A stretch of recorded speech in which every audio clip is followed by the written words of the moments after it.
So thanks for the introduction. Yeah, I'm Erica Scourti, and this is called Hot Readings, which is taken from a type of psychic reading, which it turns out afterwards to have been a con, because it's based on previously known information rather than gleaned directly through psychic abilities. So just starting this video off by saying this performance isn't a con exactly, but it is based on previous information in the sense that it's drawn from a big collection of my previous performances and public appearances, all of which have been uploaded to YouTube over the years. So you could call it a kind of performance review if you like, and it came from a friend's suggestion that instead of constantly coming up with new stuff, new performances, I should think about taking stock, So that's what I've done. New paragraph, starting off with this Facebook diary from 2008, where I took my friends' status updates and turned them into an ongoing video diary blog. And it's amazing to see how much the platforms have changed since then, but also how much I've changed, although not my hair that much. Anyway, I thought I was blissfully happy at the time, adored by many apparently, but that was just an illusion created by the first flush of social media attention. And as the decades wear on, I'm just wishing I'd been brave enough to take him on. I can't believe how long it takes to realise who's exploited you. I'll leave the reminiscing there now. She was nice to look at, but I had to kill her somewhere near the centre, and in a way that's what this video ends up being about, how you can kill off previous versions of yourself without feeling too tender about it. At the time I was genuinely interested in using other people's texts intercut with my own, but I never asked for permission, which is something I would do now. For example, in this series, High Street Romantic, where I wandered around UK department stores wearing their clothes while reciting sections from Mills and Boon's novels and my own love letters and romantic diary entries. So saying stuff like, "You tell me you love me, but I know that it's because you just want to be lost from the reality of this world. I know what I am to you. I'm a trash can for your bad memories and horrible experiences." I was going through a phase of filming lots of stuff in institutions, public spaces, shops, art galleries, that sort of thing, including this video game scream sequence. It took me a while to realise that the fact I got away with filming in this way without asking for permission and without being thrown out rested on my own, at the time, unacknowledged assumption that I fit in enough. That is, that I was white and middle class enough that my presence would go unnoticed, even if I was acting bizarrely. Because also this was pre-FaceTime, so, that's probably what everybody thinks I'm doing right now.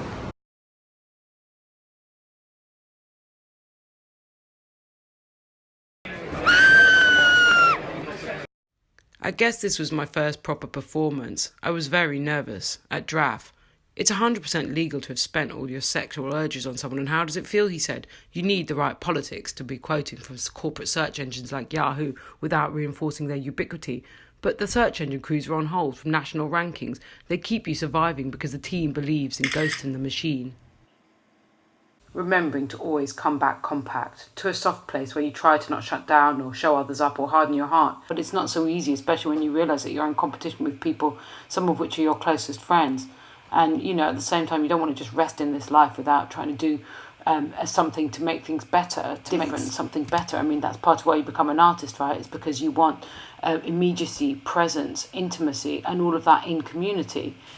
Though, to be honest, at the time I was thinking a lot about competitiveness and competition, because I did this whole project called Winning, where I was entering lots of skills-based competitions and trying to win stuff. And I actually did with this video for L'Oreal, where I had to say ways that I was similar to my mum. Well, there's lots of other ways I'm very similar to you, but you probably don't want me to be sharing those because they're kind of private. And I won a whole bunch of hair care products, which was quite useful. Then I was going on about getting messages from my boyfriend and my mum and like a potential employer all in the same email, which seems a bit weird. But it's that there was no separation between people and friends on Facebook. They could be my cousin picking my employer or potential employers. And generally any type of critical practice can often feel like you're just preaching to the converted, like it doesn't change anything materially. But I think that people do take notice of small actions, and something can connect things together. And it might not happen now, Lord coming tomorrow, but eventually it might move things in the direction of what I'm generally after, which is less discrimination and more understanding. Though to just leave that hanging there as a hope is a bit self-congratulatory. Anyway, this was the first time I'd used my phone on this huge scale. And I remember someone asking me afterwards whether I hadn't made work before the iPhone was invented, which I took as quite an insult. Because I just want to be exceptional to you and to all of my audiences, but I know it's not possible. Even if you have a lifetime supply of your friends and family, not everyone gets to count as a body. I'm still in Athens and I'm still working on the video. I just got a really strange WhatsApp message saying, never mind what work would I have made if the iPhone had never been invented. It's like, what work would I have made if I'd never been depressed? Also, I had my iPhone stolen while I was here, so I couldn't do any of the recordings, but now I've got it back and I'm not sure if it's a good thing or not. And then in the artist talk afterwards, I was explaining how, for me anyway, identity emerges as much through the networks and infrastructures that we're entangled with as from any sense of kind of coherent interior essence, which maybe relates to older conceptions of the self or even the soul. And this female user who's kind of over-identified with the algorithmic reading of her personal experience, so much so that she kind of believes it to be herself. And she's saying these key words as if they're really spoken from some kind of, true self. And this is Ben and Sebastian. And I was just, is it Sebastian? Anyway, if you could get rid of all of your stresses and anxieties and bullshit memories, then finally you'd be high performance. And statistically, if you're born on January the 16th personality like I am, then you're more likely to care about stuff like your performance and maybe even your appearance because, while I was doing this, it's taken me so long to finish this video. My hair's grown out, I've got massive bags under my eyes, and then I discovered these filters.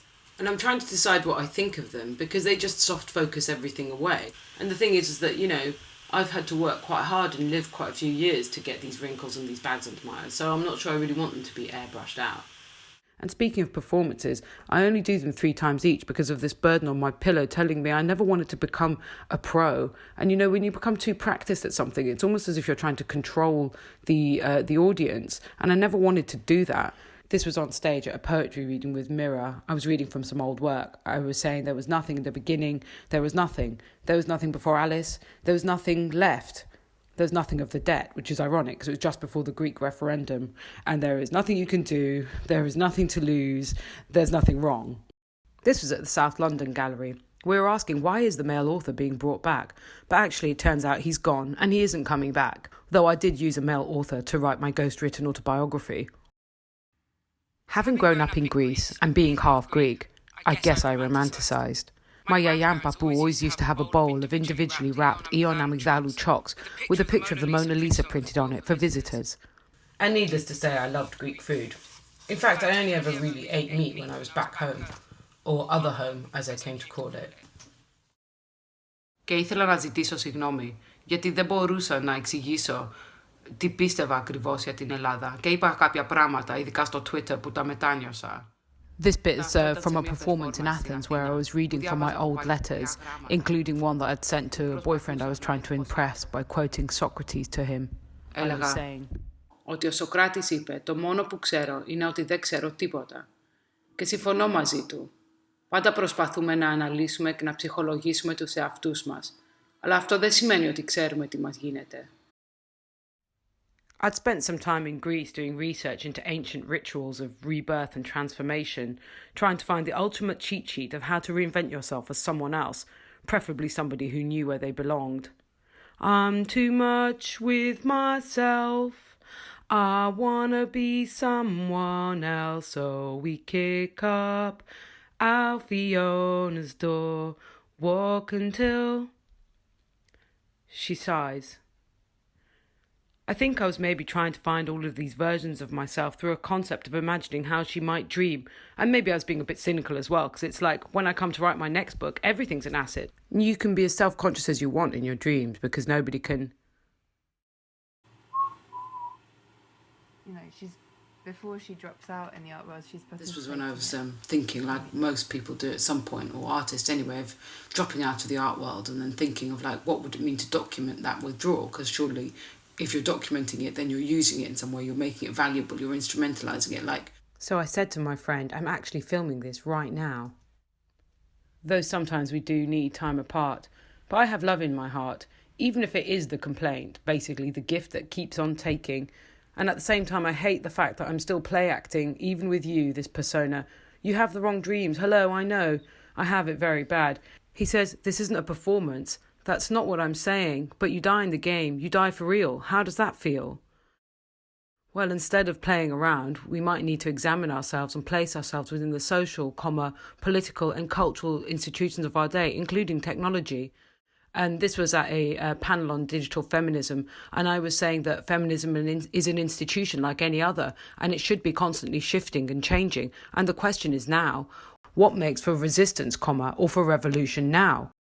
So even though this was a panel on bloody selfies, I was saying, can we not talk about proxies instead? Maybe there's something in that, allowing you a presence everywhere, but also a disappearance at the same time through becoming unreadable. That is a kind of exodus. And instead of dreaming of a future where you suddenly just feel inspired with positive and ready to meet, performing miracles of tricks or truth of interior and social transformation, you're going to have to actually do something. Because all is tending towards trash, simulated snow.